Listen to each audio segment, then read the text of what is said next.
Bonjour, bonsoir, bienvenue. Nous allons résoudre une petite équation trigonométrique. Cosinus x égale à 0, ça veut dire qu'on est dans R. Il faut trouver toutes les valeurs des deux x dans R telles que cosinus x égale à 0. Pour cela, on se réfère normalement au cercle trigonométrique. Ok, ici on est d'accord, pardonnez-moi pour la construction, c'est l'axe des sinus. Ici c'est l'axe des cosinus. Et puis ici on a 0. Là, on a pi sur 2, pi, 3 pi sur 2, d'accord? Ou bien moins pi sur 2, d'accord? Parce que ici c'est pi sur 2, mais ici moins pi sur 2. Et puis ici, on a 2 pi.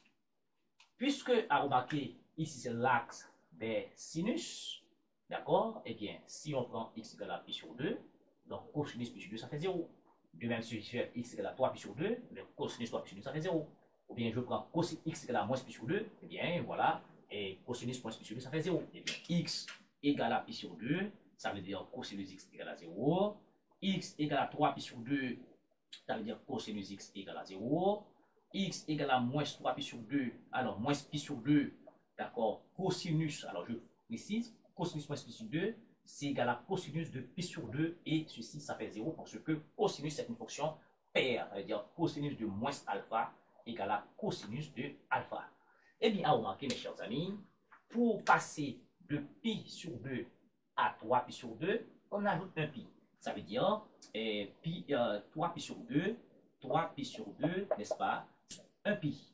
De même, ça c'est le sens direct, d'accord? Pour passer de pi sur 2 à 3 pi sur 2, j'ajoute pi. De même, je peux le faire dans le sens indirect, en passant de pi sur 2 à moins pi sur 2, qu'est-ce qu'on fait? J'ajoute, je soustrais pi. Donc ce sera moins pi sur 2, ce sera pi sur 2 moins pi.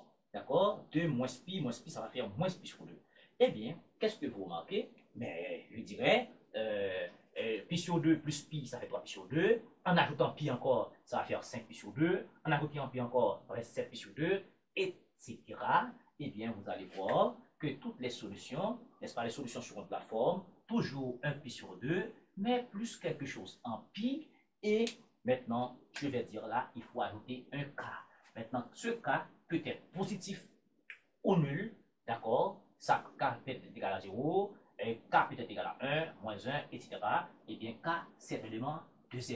Et bien, l'ensemble des solutions de cette équation, ce sera, d'accord, tous les pi sur 2, d'accord, tous les pi sur 2 plus k pi, et ceci, k est un élément, d'accord, de z.